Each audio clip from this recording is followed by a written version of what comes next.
단순하고 명쾌한 것이 진실 혹은 진리에 가깝다라는 거야. 오늘은 이제 오컴의 면도날이라는 개념을 활용해서 위험을 회피하는 방법에 대해서 수업을 할 거예요. 오컴의 면도날을 우리가 여러 번 이야기를 했고 교육도 하고 개념에 대해서 설명도 해줬는데, 일단 간단하게 다시 한번 이야기를 하면 어떤 진리 개념을 설명하는 데는 단순한 게 최고라는 거예요, 한마디로. 그래서 단순하고 명쾌한 설명이 진리에 가깝다라는 의미예요. 그래서 이거를 다른 말로 단순성의 원리, 경제성의 원리라고 해요. 그러면 오컴의 면도날이라고 하는 14세기에 만들어진 이 개념을 가지고 우리가 지금 뭐 투자를 하거나 사회생활, 경제생활을 하는데 어떻게 이용할 것인가를 알려주려고 해요. 지금 우리가 살고 있는 현대사회에서 이걸 어떻게 적용하면서 우리가 위험을 회피할 것이냐, 우리를 노리는 나쁜 무리들, 사악한 무리들의 위험으로부터 어떻게 벗어날 것이냐를 고민했어요. 첫 번째 예시를 들어줄게요. 일단은 보이스피싱. 보이스피싱 전화가 오잖아요. 그런데 꼭 전화해서 어디라 그래? 검사라 그래. 무슨 서울지방검찰청에 무슨 검사인데, 그래서 목소리 딱 저음으로 깔아가지고 무슨 검사인데요, 누구누구 씨 맞으시죠? 이런단 말이야. 그러면 덜컥 겁이 나잖아. 일반인이 무슨 검사한테 전화를 받아. 그러면서 뭐예요? 자꾸 내가 검사라는 걸 믿을 수 있게 화상 전화 걸어가지고 사무실을 이렇게 비춰줘. 무슨 검사 명패 있고 막 옆에 법전 같은 거 쌓여져 있고 서류 막 잔뜩 쌓여 있는 사무실을 이렇게 비춰준다고. 내가 검사라는 걸 믿게 하려고. 그러면서 또 검찰청 사이트를 링크를 보내줘. 들어가 봐라. 여기 들어가서 내 이름 검색해 봐라. 그 사이트는 뭐야? 파밍 사이트잖아. 내가 검사라는 걸 믿게 하기 위해서 여러 노력들을 한다고. 그런데 만약 진짜 연락 온 곳이 검찰청이나 혹은 공공기관이야. 그럼 어떻게 해? 그냥 아주 명확하게 명백한 내용으로 기일 딱 나오고 이유, 우편물을 보내거나 문자가 발송돼. 끝이야. 그리고 그때 집행을 하는 거야. 소환을 하든 언제까지 서류를 내라고 하든 끝이야. 근데 내가 검사가 맞고 이곳이 검찰청이 맞다는 사실을 계속해서 증명하려는 노력을 한다. 그게 오히려 진짜 검사가 아니라는 걸 증명하는 거다. 그렇잖아. 어떤 검사가 내가 진짜 검사가 맞다니까 그러면서 화상전화를 거냐고. 어떤 검사가 개인 핸드폰으로 연락을 하냐고. 오히려 그게 검사가 아니라는 아주 정확한 증거가 된다. 이게 첫 번째 예시고,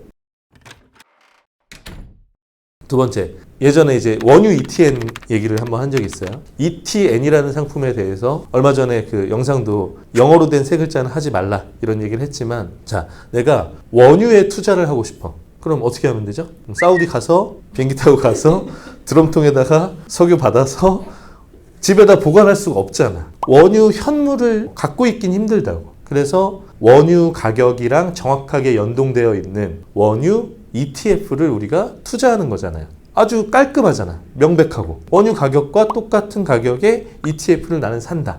끝이야. 그런데 여기에서 ETN으로 넘어가면 여러 가지 설명이 필요해. 물론 ETN이 뭐 불법적이거나 그런 상품이라는 얘기는 아니에요. 근데 왜 ETF를 두고 ETN을 할 이유가 없는지를 설명하는 거예요.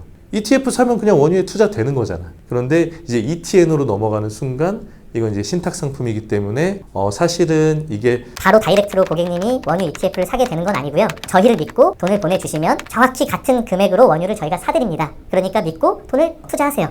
라는 거야. 그러면 거꾸로 생각하면 어차피 원유에 투자한다면서 그럼 어디에 투자하면 돼? ETF에 하면 되잖아. 그리고 이 원유 ETF와 99%가 같습니다. 그런데 그럼 1%는 다르다는 소리네? 다른 게 있다는 거잖아. 그럼 내가 굳이 원유를 투자하면서 원유 ETF와 다른 점이 있는 ETN을 할 이유가 사라진다는 거야. 복잡해지잖아. 한 단계를 거치게 되고 신탁 상품으로 들어가야 되고 실제로 내 명의로 원유가 투자가 되지 않고 증권사의 명의로 투자가 되고, 그리고 치명적으로 무슨 일이 있었다? 한 3, 4년 전에 원유 ETN은 부득이한 상황에 증권사가 이 ETN 상품을 강제로 청산할 수 있는 권리가 있단 말이야. 이런 걸 알고서 투자해야 되는데 99%가 같아. 근데 그 다른 1%가 치명적인 단점을 갖고 있다면 굳이 ETN 같은 상품은 할 이유가 없는 거다. 그런 원유 투자에 대한 사례도 있고, 마지막 세 번째 사례. 이거는 금융 상품들을 가입을 할 때 실제로 최근에도 많이 있었던 일인데, 내가 상품을 가입을 해요. 그게 연금 상품이든 투자 상품이든 변액 상품이든 상품을 가입을 하는데 상품의 구조, 명확한 수익 구조 이런 걸 설명하고 장점을 이야기하는 게 아니라 자꾸 회사 얘기를 해. 이 상품은 어떤 회사가 만든 상품인데 이 회사가 어떤 회사냐면요. 뭐 100년 이상의 전통과 역사를 갖고 있고 본사는 뉴욕에 있고 혹은 뭐 홍콩에 있고 하면서 회사 얘기를 해. 주변 이야기를 계속해. 아니 상품이 경쟁력이 좋으면 그 경쟁력을 설명해야지. 그런데 계속 주변 이야기를 한다고. 왜 그러냐는 거지. 자기네들이 찔리는 거지. 아주 단순하고 명확한 정보를 이야기하는 것만으로는 자기네들이 부족함이 있다는 걸 스스로 드러내는 거야. 그리고 뭔가 캥기는 게 있는 거야. 그래서 심지어 회사가 어떤 회사인지를 설명하는 걸 넘어서 뭐까지 하냐면은 데려가. 사무실이나 그 사옥을 데려가. 그래서 강남 한복판에 있는 뭐 삐까번쩍한 건물을 데려가서 사무실 쫙 보여주고 보통 이제 그런 행동을 다단계나 이런 데서 많이 하지. 그래서 우리 사무실이 이렇다 보여주는 거야. 그런데 그 상품과 사무실은 사실 아무 관련이 없다고. 그 상품의 경쟁력과는 무관한 주변 정보들을 보여주면서 마치 이게 믿고 투자해도 될 만한 상품이라고 홍보를 한다는 거지. 심지어 막 비행기 타고 홍콩까지 간다니까. 홍콩 가서 사옥 보여주고 제가 말씀드렸던 그 상품 만든 회사가 여기입니다 라고 보여주는 거야. 그런데 어떤 멀쩡한 회사가 금융상품을 만들어서 판매를 하는데 자기네 사무실을 보여주고 사옥을 보여주냐고. 이상하니까 그런 걸로 어필을 하는 거지. 그러니까 오컴의 면도날의 원칙, 단순하고 명쾌한 것이 진실 혹은 진리에 가깝다라는 거야. 그런 기준을 가지고 지금 이 사람이 나한테 하는 이야기, 나에게 판매하려는 상품, 그런 것들이 얼마나 명백하고 단순한지를 면도 칼로 싹 한 번에 베어 보듯이 단순한 기준을 들이대보라는 거야. 그런데 자꾸 주변 이야기를 하고 뭔가 핵심과 상관없는 이야기로 나를 현혹하려고 한다? 그거는 사기이거나 뭔가 그 상품이 메리트가 없다는 거를 반대로 나한테 증명해주는 꼴이다. 이런 식으로 이해하는 게 좋아요. 오컴의 면도날 이해됐죠? 수업 끝!